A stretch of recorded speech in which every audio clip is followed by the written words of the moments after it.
Nessa segunda fase da OBEP, eu escolhi fazer um vídeo sobre economia política. Sendo mais específico, o meu tema vai ser o capitalismo, um pouco da sua história e como é que funciona o sistema. Nossa jornada começa no capitalismo comercial, por volta da Idade Moderna, mais ou menos no século XVI, por aí. O que estava acontecendo com a economia? Estavam surgindo as primeiras teorias econômicas, as primeiras práticas econômicas de uma forma dita moderna. Então surgiram as teorias chamadas mercantilistas. O que é isso? Esse mercantilismo funcionava na ideia de que eu tenho que ter um superávit, ou seja, eu tenho que ter uma balança comercial favorável. Eu tenho que exportar mais do que importar, e assim o meu estado vai ter um lucro. Como é que se fazia isso? É com o tal do colonialismo. O que é o colonialismo? É uma relação comercial tóxica, onde eu tenho a coroa e a colônia. A coroa, ela dá incentivo intelectual e investe capital na colônia, e a colônia fornece matéria-prima para a coroa. E assim funciona com isso. Tem algumas outras coisas, claro, que é a escravidão, enfim. Outra característica desse modelo de capitalismo comercial barra mercantilismo é a forte presença do Estado na economia. O Estado funciona como um forte regulador dela. Eu tinha, por exemplo, práticas protecionistas, tinha muito imposto e tal. Só que, nesse período, começou a surgir uma nova classe, a classe burguesa. Essa classe burguesa, ela fazia muito comércio com o exterior ou até no próprio país. E assim, essa classe burguesa foi tendo os próprios interesses, as próprias ideias. E é assim que começa a tal da luta de classes, onde a burguesia vai lutar para ter o seu espaço na política e na economia. E com essa luta é que a gente teve, por exemplo, a Revolução Burguesa, que são, por exemplo, Revolução Inglesa, Revolução Francesa e tal. Com isso, a burguesia foi tendo mais espaço na política e na economia. Assim foram surgindo, por exemplo, as ideias liberais, é o tal do liberalismo clássico. Ideias como a de John Locke, de Adam Smith e alguns outros filósofos. O que eles defendiam? Para ser mais específico, vou falar um pouco sobre o liberalismo de John Locke.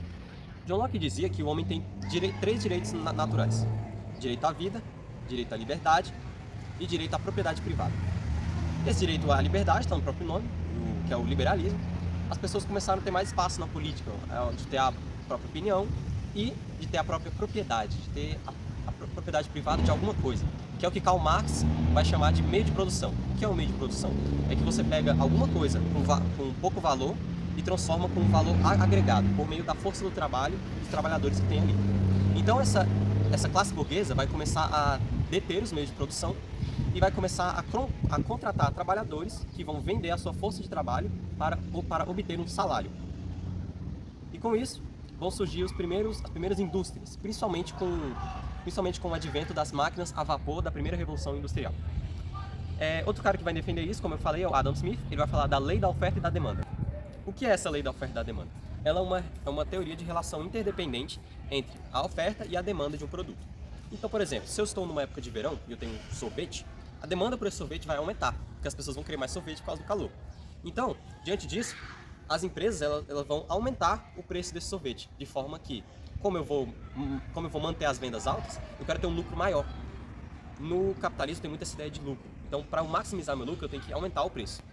E da mesma forma, se a demanda do sorvete diminuir, eu tenho que diminuir o preço para manter as minhas vendas. Então, como é que é essa indústria? Para eu ter uma indústria, preciso ter algum sistema lá dentro. É aí que surge o capitalismo industrial, que vão surgir as primeiras teorias de como eu posso maximizar a produção. Então vai surgir, por exemplo, o Taylorismo, que é a ideia de você ter a divisão do trabalho, ou seja,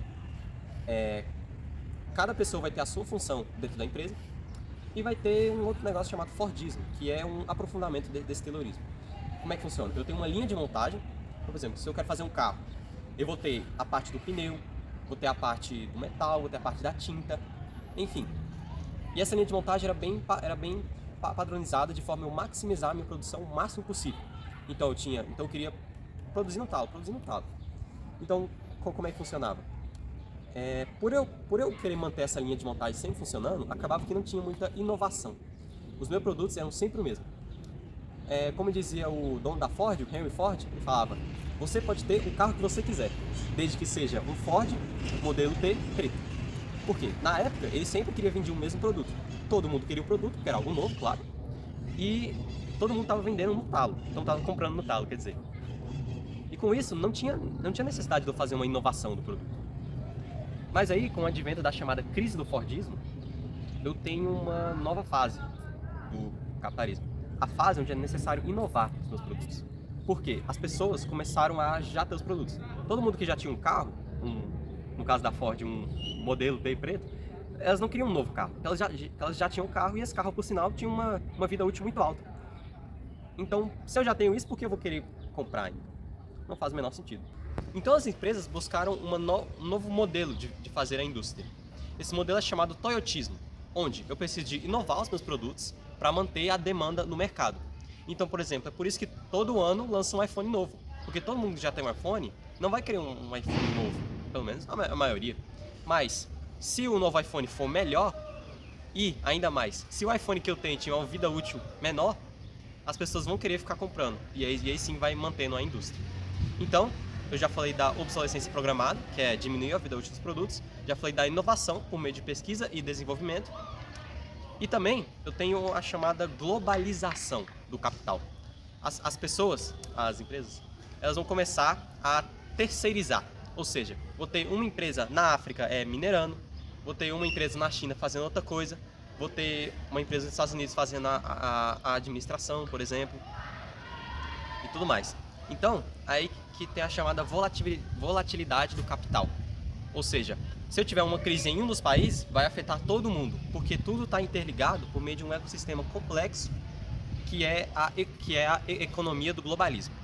E aí isso caracteriza uma nova fase do capitalismo, chamado capitalismo financeiro.